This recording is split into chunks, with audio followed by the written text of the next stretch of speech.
I want to thank all of you for being here. My name is Mike Zorn. I am the Vice President for Workplace Strategy for WorkJam. Prior to that, I spent a number of years with Macy's Inc. in the human resource area, and the last 10 years or so really focused around employee engagement. I am really pleased to be able to present to you some pioneers in the area of employee engagement with Macy's Inc. and Target Australia. They have taken employee engagement, and reshaped it through a new lens. And WorkJam has been the conduit to help them take those initiatives. But it's really with their thought leadership that they're going to share today that they have really taken that academic aspect around employee engagement and put it into real practical terms that people can feel. They're building the trust between the company and the employee, which is so critical to the aspect of strong employee engagement. WorkJam, if you think about the flip phone back 10 years ago, what could you do on your flip phone? You could make telephone calls. If you wanted to get an email, you had to go to your desktop. If you had to go to music, you had to go to your Discman. Anybody remember the old Walkman? All right, few heads. All right, so if you wanted to do training, you went and stood in a stand-up room. What WorkJam has done is what the smartphone did, and it's really reshaping the whole industry. So with WorkJam, what you get is you get every module related to scheduling, schedule management, training, recognition, communications, and it's all on one app. And that's what people want. And these folks, these companies, have really taken that and are leading courageously in creating that trusting environment with their employees. So I read a recent article in the Associated Press, and the article said, of the retail jobs that will remain over the next decade, as many as 60% will either be new kinds of roles or will involve revised duties. How fast retail jobs will change and what they will look like depends on three factors: the pace of which online shopping advances, the speed at which robotics and other technology processes and shifts in the minimum hourly wage. Jobs for retail workers will get more interesting and be more impactful on the company's business. These companies are facing that reality head on and making the changes necessary to engage and trust their employees. The future has lots of possibilities. Not all of them ideal, but as retailers, we have got to face into those. So I'm going to turn it over to our panelists and let them introduce themselves, their roles in their company, and then we'll get started with some questions. So Paul, you want to start? Sure. Paul Wyatt, I'm with Macy's. I'm the Senior VP of Selling Support Services, which includes staffing. Been with Macy's over 30 years. They say they Can't hear me. They can't hear you. All right. Let's see. So I'm Paul Wyatt, Senior VP of Selling Support Services. My arm's getting tired already, and I'm glad we got a heckler in the front row already, so I appreciate that. I've been with Macy's over 30 years. I have staffing and a number of other components in the company. Good afternoon. Hopefully you can hear me. My name is Stuart Mcdonald. I'm the head of Simpler Stores for Target Australia. My role really encompasses trying to ensure that we're aligned in the back end of the business and internally to be able to deliver a simpler operating environment for our store teams. Afternoon everyone. Can you hear me? Yes, no, yes. My name's Andrew Myers. I'm the COO of Target Australia. Nothing to do with Target US, just same Rondell and branding, but completely separate entity. My role, we have 300 stores in Australia and around 15,000 employees, so we'll talk to you today about what we've done with WorkJam. Good afternoon. My name is Bob Clements, and I am the president of Axsium Group, which is a global workforce management consulting organization. Thank you very much. So great. So we're going to kind of take this as a kind of a meet the press standpoint. Each one of them will take a question. The rest will kind of weigh in and kind of give their perspective. So you'll get both a Macy's Inc., a Target perspective, and then also Bob will kind of add what he sees throughout the industry. So Paul, I'm going to start with you if that's okay. Sounds and what good. I want to do is, what challenges does Macy see with the employee hourly engagement, and what are some of the strategies you're taking from a workforce management standpoint to deal with some of those challenges? Great. Well, first, with unemployment continuing to come down, the importance of being able to engage an associate that you currently have and be able to fully leverage them becomes even more important, because the ability to attract and fill the workforce becomes more difficult. So one of the key pieces there is the ability to have communication with your associates, particularly systemically, around availability or their desire to want to do more. We have a phrase internally that we call fuller employment, and that's the ability for people to pick up new skills and be able to expand how many hours that they work. This has been very successful for us and continues to be in reducing turnover, better utilizing the associates that we currently have employed, and also have the skill and the expertise we need when we need to get bigger, particularly around the holiday season. I think that something that, Paul, you said there, which is really important, which is the idea of fuller employment. Today, when you look around the country, especially in the U.S., we end up with San Francisco, Oregon, Seattle, and now New York, and we're going to see a growing list of states and municipalities that implement scheduling laws that are going to control or dictate the hours that people are working, and want to encourage more employment and that fuller employment concept. And the fact that you're able to enable that for your employees today is a really powerful message and a really powerful thing, both in the cities that have the laws, but outside of that as well. Yeah, and I'll just add on to that. One of the things that we have done is we took a look at these new laws and requirements, not so much as a defensive posture, but how can we make it proactive, and how can we expand some of the features that they require broader, so that we offer a better experience for the associates. So as an example, in our organization, on the selling side, an associate never has less than 16 days of visibility of their schedule, and there are time periods when they're up to 37 days out, and at holiday, they can be 8 weeks out. So they have awareness of when they're working, and they have a lot of say in it through availability, self-service tools, swap trade, advertise, and it's been a critical piece for us, both on being able to fill hours and leverage our associates, but also give them an important choice and to stay compliant. So Paul, let me just put you on the spot. What has it done from an engagement standpoint, from a turnover standpoint? What has been the impact on turnover? Yeah, so I'm not going to give any numbers out there. I will just tell you it's been significant.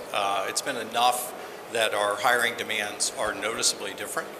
And so I would encourage you to really take a hard look. We have, I'll give you this one set of extremes. Because of the self-service choices that we have, people are allowed to give us really detailed when they're able to work and when they're not. We handle the rest of the forecasting and the systems piece through the scheduling process. But we have had a full-time associate who was getting scheduled reliably 5 days a week, who would regularly self-service herself to 1 day a week. Sounds like a bad thing. She wanted the pride of being full-time, but did not want to work more than this time. She's a long-term associate. She was cutting back on hours, but still wanted that badge of full-time. We have a part-time associate who was getting scheduled 1 shift a week. That was their business requirement, who regularly works more than 40 hours a week. Doesn't want to be told what to do, wants a say in where they work and when they work.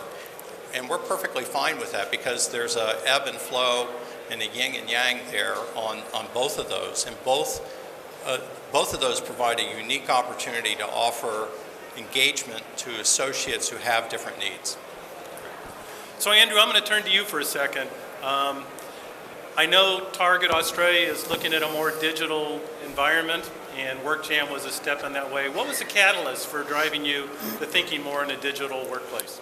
Yeah, I think I've been in the retail business for quite a number of years, and I've been looking for a tool for many years that is a one place for employees to go. So I know we've spoken about scheduling, but if you want a tool for scheduling, if you want a tool for communication, if you want a tool for training or you want a tool for engagement of team members, and I've had a look around here to the last couple of days, there are very few tools offer all that WorkJam offers. So when we came across WorkJam, what we found was that we've got an advantage in Australia when probably we have more cell phones than we have people, and the uptake of bring your own device and the uptake of using a handheld device on the shop floor and for team members to access is very, very simple. So we wanted to have a tool that we can communicate from CEO to team member without the reliance of store managers to having to communicate the information. We wanted a tool that would take us away from black and white and paper communication to drive store execution, to video content, to colour content that team members can read when and where they want to, on whatever device they want to. And we wanted to put the power back into and the trust back into our team members to enable them to drive the tool, and Stuart will talk about our engagement strategies, but I haven't found one tool that can give you everything that WorkJam can give you. I've done videos here today where, in the last couple of days, where we're communicating straight to our team members in the palm of their hand when they wake up in the morning. And I don't think there's many tools out there that can do that. And that's why we signed up very quickly with WorkJam. So, Andrew, let me just kind of expand on that a little bit. When you started doing your videos, what has kind of been the response of that direct communication back to your stores and seeing what you're doing? Yeah, the number one thing that team members told me when in stores is that they want knowledge of the business, they want knowledge of the products, they want to be able to be at a party or be out with friends, and when someone talks about, well, what's the sustainability policies for Target, or what are you doing around your sourcing your apparel, having more knowledge about the business is what team members want. What WorkJam does for us is enable us to provide that information to them so that they can access it again when they want to. So shifts and scheduling, availability, for me it's the Uberization of team members. If team members want to work in other stores and in other locations and they're trained and they've got the ability to do that and they want to do that, then we needed a tool that would enable them to do that. So we were very much about 300 sites hiring for that one site. What we're now doing is, if you're a store manager, you're hiring for Target, because those team members can work anywhere in the country if they choose to. I think that idea of the Uberization of the workforce is kind of fundamental to what the opportunity is with so many retailers today, which is to give your associates the ability to pick up additional hours by moving more easily between locations. That's going to help everybody out along the way. The challenge is a lot of the workforce management systems that are available today really do make it difficult for associates to pick up those shifts and move around as transparently as maybe you'd like. I think the WorkJam solution is proving that it works very effectively in Target. I think I would also say that while we're talking a lot about scheduling right now, the digital workplace is much more rich than that. It provides you with this more authentic and transparent experience where people aren't necessarily, it's not just about scheduling, it's about communication, it's about training, it's really about empowering your associates to be more effective brand representatives for you. Great, thank you. So Stuart, you were the one that led the change management. Can you talk a little bit about how the change management went and what you needed to do to get people to start using their device? Sure. Look, I think one of the key things, just to be very clear about up front, is we haven't finished the change management journey. And my view is that it will continue for some time as we move ahead. But really what we didn't think about very early on was the fact that, like with most retailers, we're very much driven towards a tactical, very short-term sort of approach to the way in which we deliver activity in stores. So whether it be changing over seasonal apparel ranges or setting up Christmas, we're very much driven to start and finish something. And as a result, that's really changed the behaviours, not only within our store teams, but within the office. So we were very much set up with a tell approach of saying, we need you to do this by that period of time. And we realised very early on when we were looking at WorkJam that approach just wasn't really going to cut it when we were talking about something that, to Andrew's point, is so important for our team members. So the view was that if it was for our team members and it was about our team members, then it should be launched by our team members. So you'll see the images there. You know, we got some very plain blue t-shirts. We designated 3 to 5 team members in each store who we called WorkJam warriors, and we had them out there just engaging and being advocates for the tool. Interestingly, one of the things is that there's no corporate logos on any of those t-shirts. So it wasn't about Target, it wasn't about WorkJam, there was no metrics that said you had to have everyone all signed up within the first 24 hours. It was really about a bottom-up groundswell. You know, and sitting here right now, we've got about 91 to 92% of the team members that we've made it available to so far that have signed up and are ready to go. And you know, it's been hugely positive. So, Mike, I think the big change too was for the senior leadership used to control, used to when do I start a rollout, when do I finish, and what we actually did is we said no, there is no, this is the beginning, there is no end. So we actually started with the team members, as Stuart said, driving the change, and actually it's the senior leadership that have had to keep up with the team members. So we've completely taken the trust in our team members to not only use WorkJam but actually communicate with each other in a trusting way and in the right social elements, the way they talk to each other, the communication. And you've got team members talking to each other, you know, I see you're on my shift because they've got the schedules, let's catch up for a coffee before or after work. I'd really like to get to know you better. So it's also creating a stronger community within the store and within the business. Yeah, I think the other thing as well from a change perspective is that you know, it's given us an opportunity to be able to react a lot faster to what our team are telling us. So as early on as the first 3 hours that we had the application up and running, we had feedback from team members that said, you know, we don't really like that communication. So we'd preempted how we were going to launch. It was prior to Christmas. We'd put a message up on the communication channel that said, you know, it's decorate your tree weekend, get all your decorations out on the shop floor. And they immediately came back and said, you know, we don't really like being told what to do. We know that. We work in retail. We're your team members. So it's really forced an internal change so that we're now being a lot more, I guess, casual almost in the way that we talk to our team members. So it's a lot more conversational language that we're using, and the feedback from that has been absolutely brilliant. But it has posed, you know, a big challenge for us internally now. So when you think about the more conversational language, where do you see the culture going? What do you see the changes in the culture being from that, both the trusting aspect of it, but then also the kind of the day-to-day language rather than a business speak? Wow, that's a big question. I think the first thing is to encourage team members, managers, store managers, to use the tools that are available to them. So, you know, you have the basis is whether it's Kronos, whether it's SAP, whether it's learning management systems, they have to understand the systems and the detail that drive that. So I think what we're creating is an ownership of a store manager of their P&L and of their people. So the focus is around, you know, who they recruit, the performance of the store and the metrics around that, but also the culture they create within their store.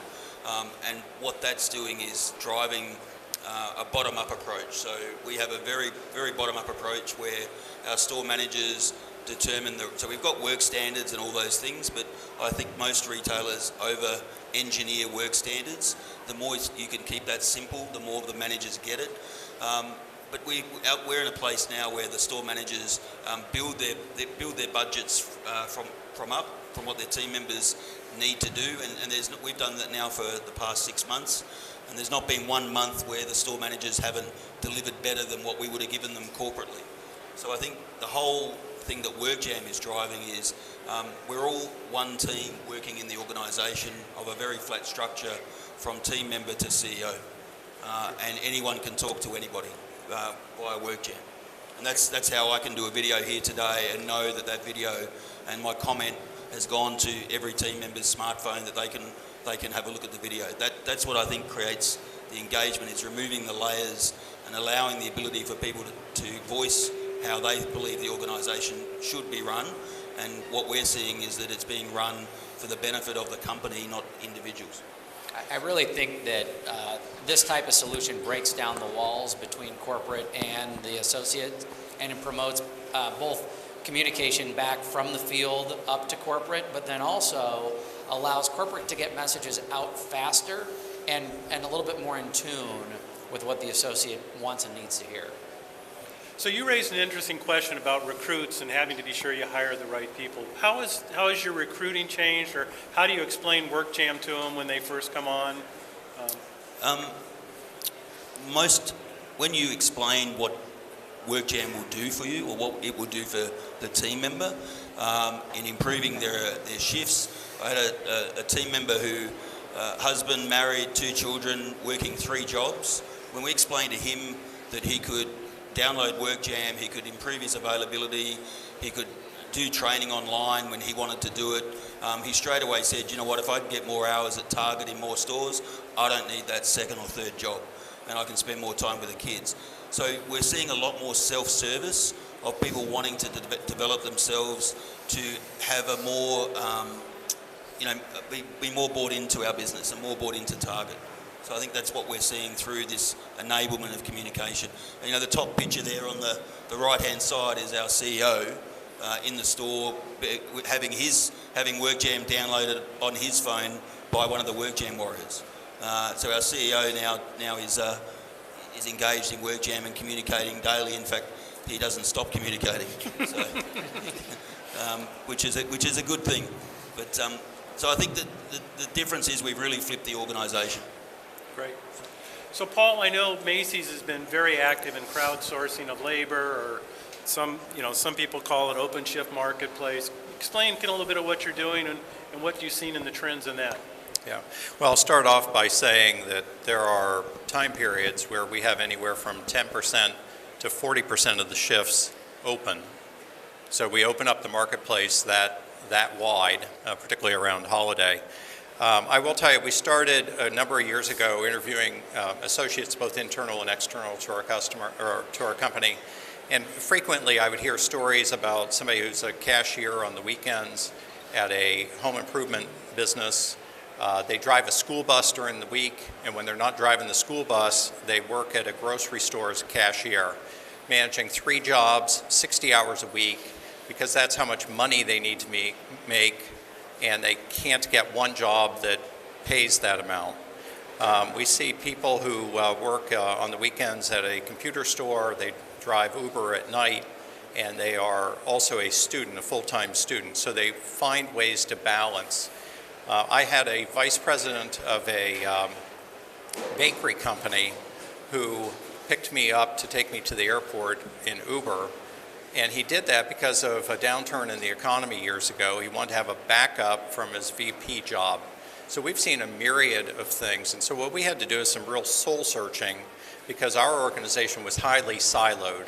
That is, my person, they only work in men's, don't touch them, to our self-crowdsourcing first. So we've opened it up where people who are skilled can pick up work that requires that skill. One of the best examples is we took what was traditionally the support team, about 10,000 plus associates, and offered them the opportunity to be register trained, to be able to work the last couple weeks before Christmas as cashiers, where traditionally we would have had to hire more people to fill those shifts. We were shocked by the percentage of people who said, I absolutely want to do that. They followed through with the training, and then they executed. It was a great win all the way across. So we will continue to expand crowdsourcing, and we are having conversations that go like this, and this is why products like WorkJam are so critical, is today we look at, can I de-silo my own box? Tomorrow is, why are we making it difficult for an associate to work more than one company? So simple things like, out in front of one of our stores, there is a coffee company. I'll just say it's from Seattle. And they are busy from 5:30 in the morning till 9:30 in the morning. We open at 10, And we also have that same brand of coffee shop in our building. Right when the other shop is sending home their part-timers because their peak is over, we're opening up. Currently, the associates have to go find another part-time job versus just walk across the mall parking lot.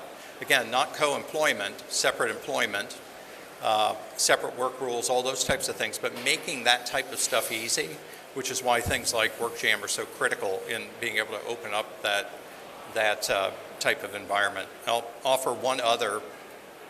When we take a look at shopping centers as an example, there may be 4 or 5 anchors. All of them require a large part-time population to unload trucks and process merchandise.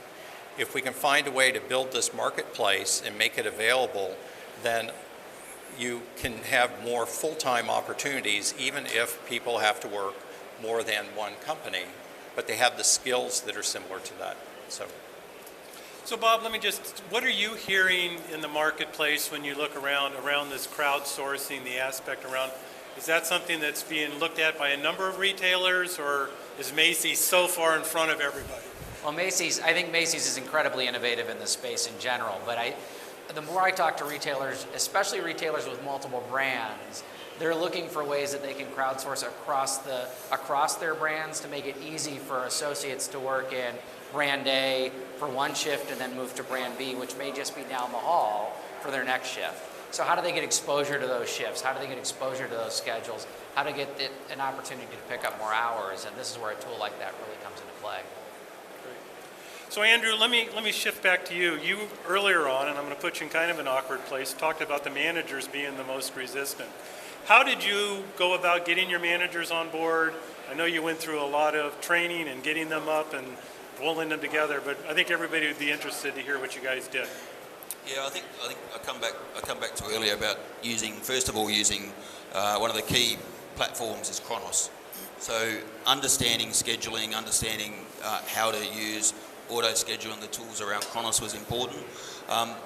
Then I think it was just realising that the team members, I think a competitive advantage is giving flexibility to team members to work when they want, to learn when they want to learn, and to earn where they want to earn and how they want to do that. And when we explained to our store managers the amount of time they were spending on recruitment, or the amount of time they were spending on, hiring and recruiting and training for that one store, when we said actually you're now hiring and recruiting potentially for all the stores, and there'll be less of it because the workplace is now flexible and team members can learn when they want to learn. Stuart will talk about how we've had to change our back of house processes around training. But once the store managers realised the upside and the time that was going to be given back to them, not recruiting, not having to train, that they were having a more stable workforce across the business, so not just my store, across the region or the business. And one of the things, we have a lot of seasonal stores in Australia where everyone leaves the city to go down to the coast. If you're a junior team member, you've got to go with mum and dad because they're going down the coast. But actually, if you want to pick up shifts now, in our seasonal stores where we always had trouble getting to, the sales would double for the holiday period. We had trouble getting team to work there. Now, if I'm going with mum and dad, I can still change my availability and I can pick up shifts at our seasonal stores. Stock take period is going to be a lot easier for us. So I think this managers understanding the benefit of a truly flexible workforce is what's got them on board. I think that the idea, when you start to introduce a digital workplace like this, it really takes the associates' purview of their job from your store to your company. And I think one of the things that people underappreciate when they start looking at a WorkJam is the strategic impact it's going to have on certain processes, whether it's hiring or training or performance management. And it makes you have to start having a more universal approach to these things. We like to say that we do that today, but the reality is that the transparency creates a new dynamic. Right. So Andrew, when you were, Stuart, I'm going on, what has been the feedback? So when you've talked to your associates, you talked to your managers, what has been the general feedback of the change? Because it was a huge cultural change.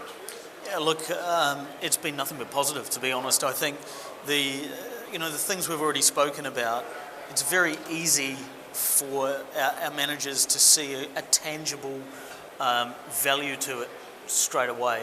And I think, as we move the business forward and look to get our team members and our managers spending more time on the shop floor, tools like WorkJam, it means that the managers can actually spend time coaching and developing. And one of the things that we're really working towards now is understanding how we can really leverage that so that we get a more engaged workforce. That means we don't have to hire as many team members. That means, we can just continuously improve our level of service right across the board. So I think once you get over that initial, what does this mean for me, and they see that value, it's very, very easy for them to get on board. Like I'd add that you have to, you have to move in as fast as you can on things nowadays. You look at Uber Rush, you look at Click and Collect, you look at, order online, pick up from store, you want to order a pizza, it comes within 5 minutes. Why should team members put in a holiday form and then wait for a week because the manager's off to get to know whether their holidays are going to get approved? I mean, WorkJam provides the ability to do that seamlessly. So team members want everything at pace. They want to learn. Universities are struggling because everything's moving online. So why would you not move your training online with a tool that a team member can sit on the couch at home, or they can do it on the bus, and they can learn more about your business? So we got to move at pace, and that's sort of the one thing that our store managers are realising. If the rest of society is wanting to deliver something within an hour, we need to have a tool that delivers what our team members want as fast as we can, or they'll go somewhere else. Right. And they'll go and work somewhere else. Yeah, and I'll just add on to that. The ability to mobily train people is just tremendous. How many people here remember their 4-hour required session at the Apple Store to learn how to use your iPhone? Yeah. So they don't have them, right? You self-learn. These types of products are along that line. They're easy to follow. But then the ability for somebody to get badged, get new skills, take it in snippets, don't have to do it all at once. And when they're certified, they're eligible to pick up those shifts or be assigned those shifts is just a huge deal. It allows us to get better at forecasting our needs and be able to talk to associates about, please add these badges. We can see 6 months from now we're going to need more of that skill set in this building. So. Yeah, look, one of the big things when you spoke to the managers and said, what is the single barrier for you being able to do your job? 90% of them said time. I just don't have the time. And really what WorkJam's done for us, it's given them that time back.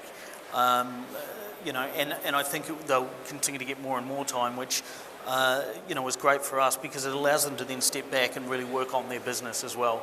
And that plays back to what we'd said earlier about wanting it to be bottom up. We've got stores that are owned by the store managers. This is a great tool to unlock that potential.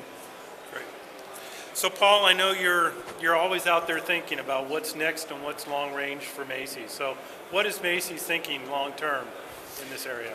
Yeah, so the biggest piece for us continues to be refining our forecasting tool and being able to communicate to associates about what skills we are going to need. As buy online, pick up in store, and store fulfillment continue to get bigger and bigger in our environment, as the change of what's online and in store gets great, as shop online, come in and try it on in store, all those components. And it's the ability to have people be able to do multiple things, and it's just huge. We believe we'll continue to push the envelope on this. We believe we'll continue to get lower turnover. We will have better skilled associates. Our focus is on building bridges for people, both internal to our company and external. I use an example of Walmart was talking about associates potentially making home delivery, and the initial reaction to that was mixed. If you think about it logically, call it on my way. If an associate's able to say, hey, you can disrupt me, I'm going from here to here, but you can disrupt me for 20 minutes or 2 stops, and they could do a delivery like that and get paid for it, it's a win-win. Well, win-win-win. The company wins, the associate wins, and the customer wins. There's a lot of very positive things that can happen there that we see if we can unsilo or de-silo both the internal and the external. And then the last piece is we'll continue to expand choice and the self-management of both jobs and hours. So. Great. So, Stuart, listen to your change management, and given that 2020 is hindsight at this point in time, when you think about the rollout, when you think about what you did, what would you do different going forward? So I think from the store team-facing aspect, there's probably not a lot we would do different in that space, but I do think that when we look internally, there was a lot of opportunities that we really could have leveraged. So what we've learned very quickly is that as a business, we're not really set up organisationally to be as flexible as we need to. So we're very directive. We've got lots of process and policy that says we have to do this on this day at that time. So what we're now talking about, Andrew was talking about videos earlier, and we're doing it on iPhones, but we want to be able to do videos as training tutorials. We need to be able to be agile so that when we change our processes, we've got that infrastructure in the background to be able to really react quickly. And I think that the ability to do that then helps the team member really stay engaged with the tool and give it some credible use. So things like making sure that we've got that aligned, really working with the other stakeholders across the internal component of the support office is probably where our biggest opportunity is. And as in my role as head of Simpler Stores, that's really what it's all about, is now driving that internal change to continue to support what we've already done for our team. So Bob, I know you were instrumental in helping target Australia from a change management standpoint. When you look back, would there be something you would have done differently or suggest that they do differently? I have to be honest, I think Target did a pretty good job. I loved when we were, when the tool first was getting deployed, the feedback that we were getting from the stores, those photographs that we saw earlier, those weren't staged pictures, those were people that were excited to get the tool and get it deployed. And that's the type of, that's the type of feedback that you want. What I think is so powerful about WorkJam is that when you think about change management, fundamental to change management is communication. What's in it for me? What's in it for the company? Why do I want to use this tool? How do I use this tool? All of that can be communicated through the tool itself. Effectively, WorkJam becomes its own change management vehicle, and that becomes really powerful because they start using the tool to learn more about the tool, and it just self-perpetuates. I think we're still learning how to use WorkJam, to be honest. I think where I'd like us to be in 2020 is that we're leveraging the tool to drive even more engagement with our team members. We have our sourcing team in the factories using and putting videos onto WorkJam so our team members can see how our clothes are made or how our cushions are made. I'd like to think potentially our suppliers would come on board. How are baby seats put together? How would they leverage their product and be able to talk about their product to our team members on their smartphones? Now, suppliers can never do that. So there's a whole lot of things that go through my mind about what can we use the tool for strategically, and I think it'll evolve. But our team members will drive what we now do. They're in the driver's seat, and I think that's what's exciting. I think there's a further opportunity as well in that kind of corporate responsibility area. So, we partner with a couple of very big charities. The ability for those charities to be able to show our team members directly what it is they do with the money that they're helping raise. So if we're selling bags for a foundation that we support that works against violence against children, to be able to see and engage back with the customer when they come in and say, well, why should I buy this bag for the Alana and Madeline Foundation? That is immensely powerful, and it's not something that we've ever been able to do face to face. It's always, here's a one piece of paper that tells you about what you're selling this for, but it doesn't really share the gravity or the importance of what we're doing in the community. So, you start going beyond the corporate view of it and how you could leverage that whole community feel. I think, it's a huge opportunity. I love that idea. I love being able to communicate from the supplier, from the charitable organization, being able to get the corporate message out easily, more quickly. So many retailers talk about wanting to be the employer of choice. And it's hard to create that connection or provide that capability. And I think that a digital workplace offers so much in terms of your ability to understand more about the corporate mission and what matters to the corporation. That's going to make your organization a more attractive place to work too. Yeah, I think 2020 for me would be, I'm more engaged and enjoy going to work because I know more about it. I get to work when and where I want to work, and I've learnt more about the business, and I've learnt more to develop my career, is what I'd like team members to be saying. And I'd like them to say, do you know what, I'm proud to work for Target. I think, I'm not saying they're not saying that now, but I think with a tool like WorkJam, we will have a significantly more engaged team members that are more engaged on the shop floor to sell. We have two metrics in our business. One is sales and one is EBIT. So very simple is drive your top line and beat last year and make more money. And I think tools like WorkJam will help us do that. Great. So really what you're doing is you're really addressing that millennial Gen X population. I mean, you're giving them what they want. So, Andrew, when I know competition is huge in Target. So, what does your competition say? I mean, are they aware, and how do you see this as an advantage for you? They're probably aware, based on some of them are out there, and some of them are probably here, and the WorkJam team's probably going to video some of this. But look, I think there's a difference between having a tool and having an app and having multiple tools out there. But the one thing I think that's fundamentally different is this puts in the palm of every team member's hand the ability of what they want to get out of the business, and also learn more about it. So I think strategically it's a competitive advantage because right now no one in Australia would be talking to their team members the way we talk to them, from our factories, from our CEO to our team members. I don't think anybody would be allowing team members to schedule the way we schedule, and I think that's a competitive advantage. So if you end up with a more engaged workforce that with two key things, keep your customers engaged as well, love your customers when they walk in, love your team, and have fun at work and stay safe, then I think that's a nice place to be. So, Paul, let me ask you the same question from a competitive standpoint. What do you hear out in the marketplace? I know you're out there talking to lots of different groups. Yeah, I regularly find that the amount of self-service available, external Macy's, is very limited. And the more important piece is what I hear when we recruit people and we hire them, and it's one of the things that made a decision for them to join us. So the ease of availability of swap trade just is unprecedented, and that's enough satisfaction for us.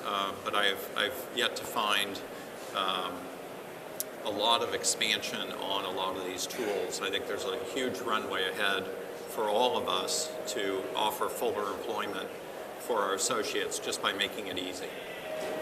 Great. So before I turn it to the audience for questions, any last comments any of you guys want to make? I think it's, we talk about online, omni-channel, making it easy for customers. There's so many businesses out there now trying to drive omni-channel to make it easy for customers. I think the thing that people got to get on is make it easy for your team, and I think that's what WorkJam helps us do. So, Great. Well said. Yeah. And I'll just add one more thing. The change on all this, if you go from handwritten schedules to siloed schedules at a location level to online, it's always about the schedule. When you go to products like this, it's about the associate, and scheduling is one of the tools that they get out of it. But the training and all the community activity and communication they get is similar to what Mike talked about, the flip phone going to the iPhone. I think the only other thing that's probably worth us really calling out is just looking at some of those, I guess, FAQs, if you will, and removing some of the barriers for our managers. So one of the big ones was, now I've got every team member in the store that's got their mobile phone on the shop floor, and how am I going to manage that?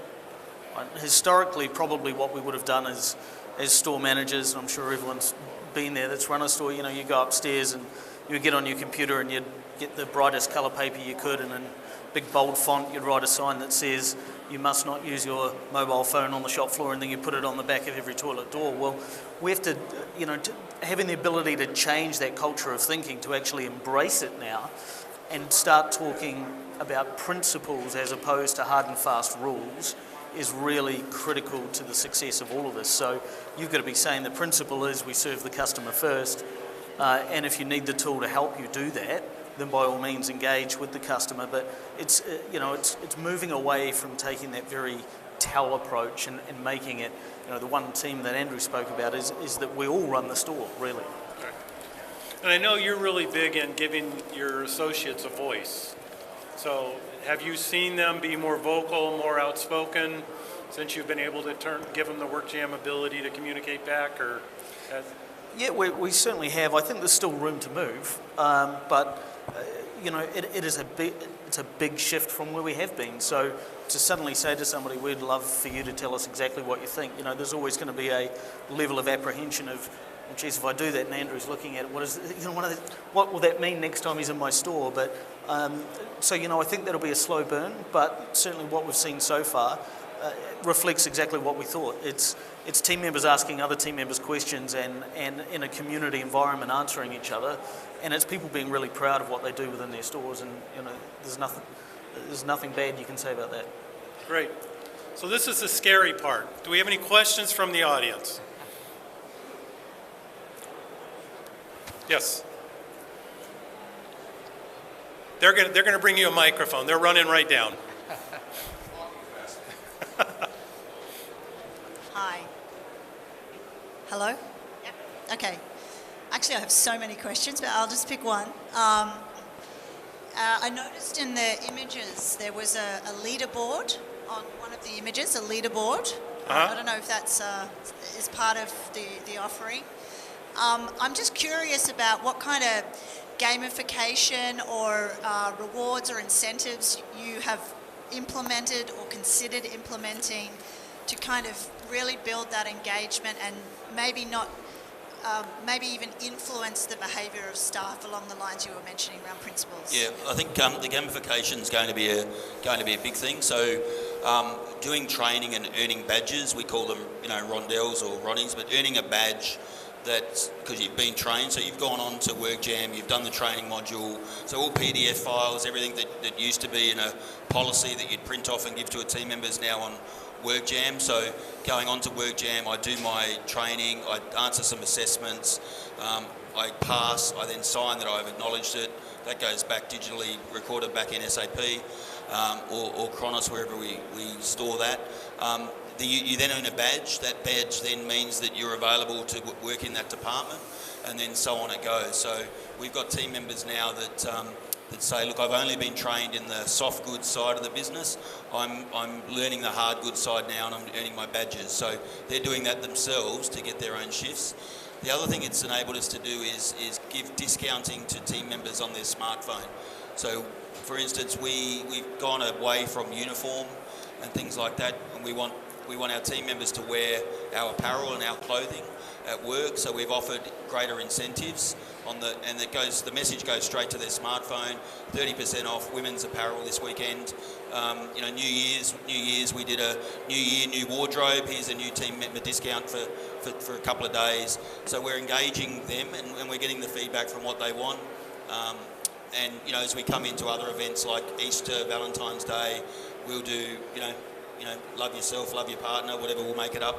But that ability to engage and have fun and know that the message is actually not having to go through the regional manager to the store manager to pin it up on the team room board and hope that people see it is helping us immensely. We had a huge uptake in team members. So we used to offer discounts for team members and then wonder why they never took them. and then you'd go, well, it was too hard to get the message to them. So because most store managers are not there all the time for their whole team, so you're relying on other people to continually deliver the message.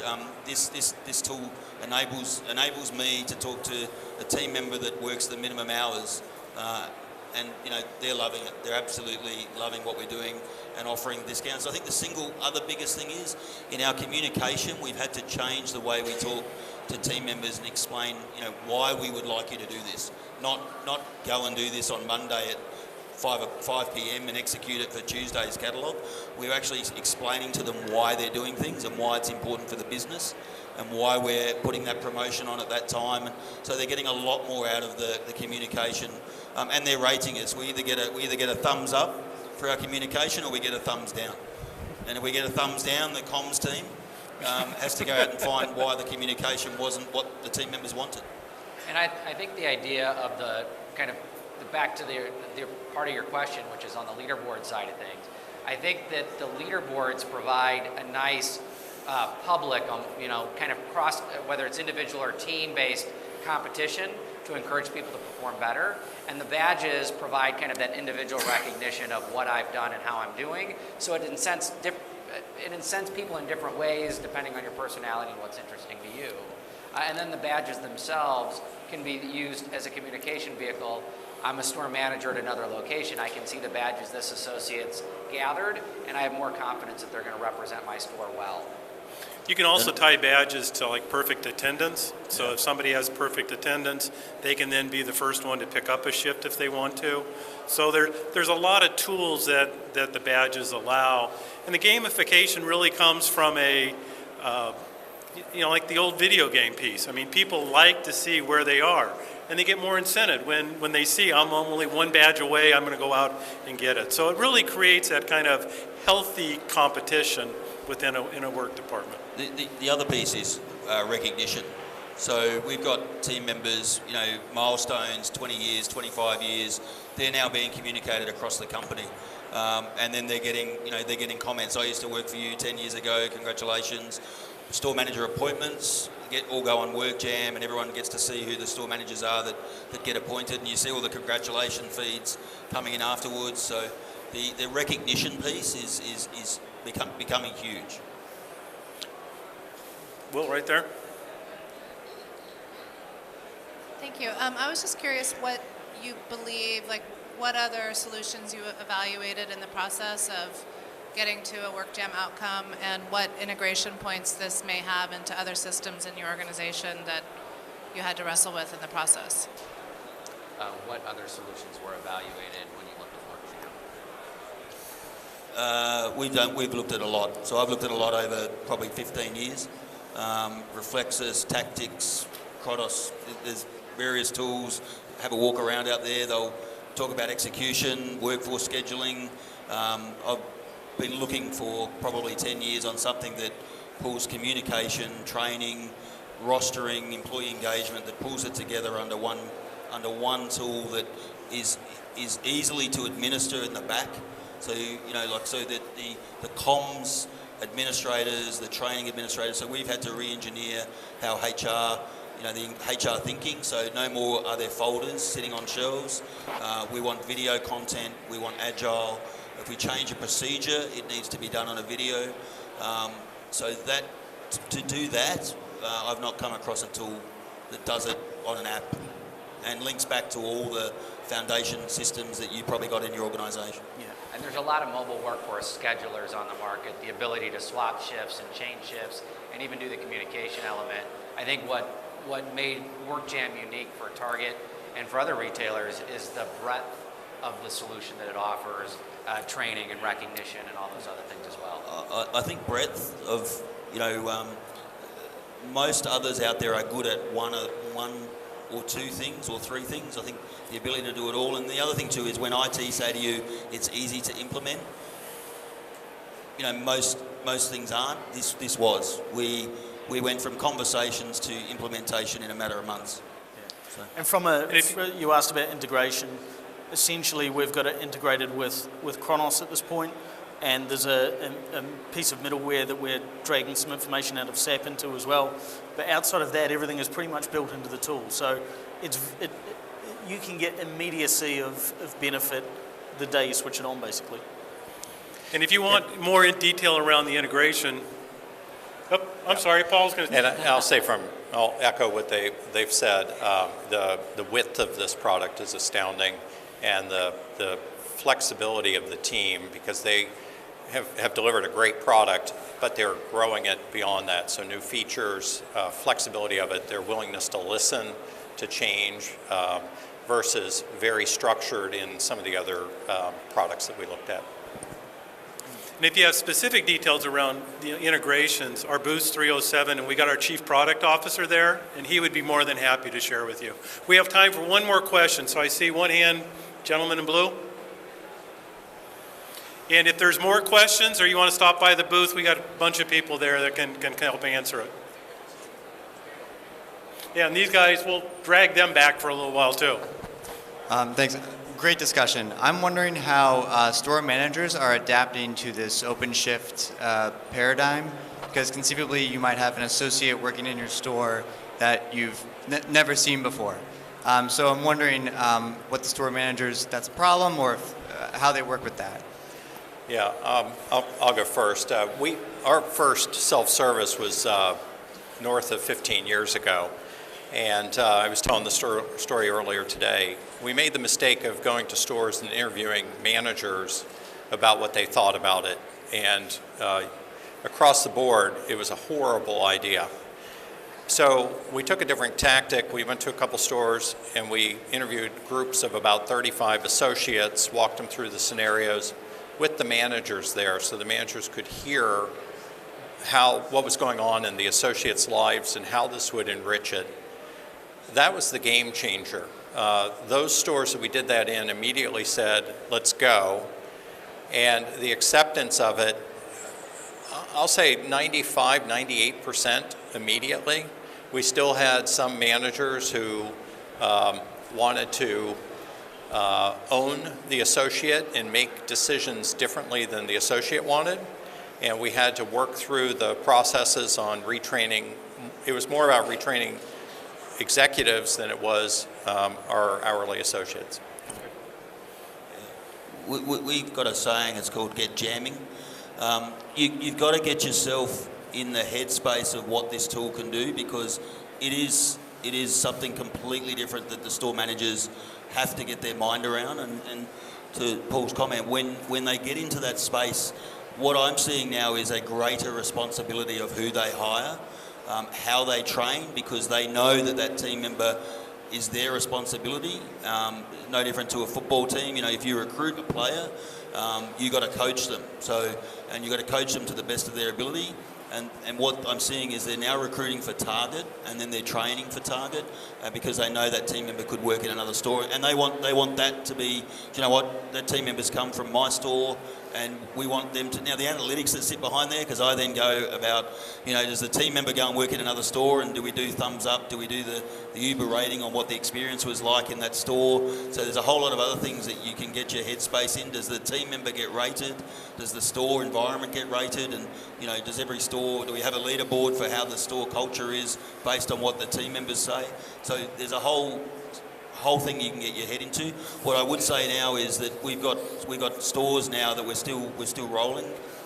We've got store managers now saying, so we need to wrap up. I've got a red light here telling me we need to end. We have, as I said, we'd encourage you to come back to booth 307, learn more. We also, one of the things that we've been able to do is we've found a lot of people say, this is all great, how do we afford it? We've put together an ROI document that will let you walk through how do you calculate the ROI and prove to you that it's a fabulous investment. So stop by there if you want it. Thank you to our panel. Thank you. And thank you to all of you for coming.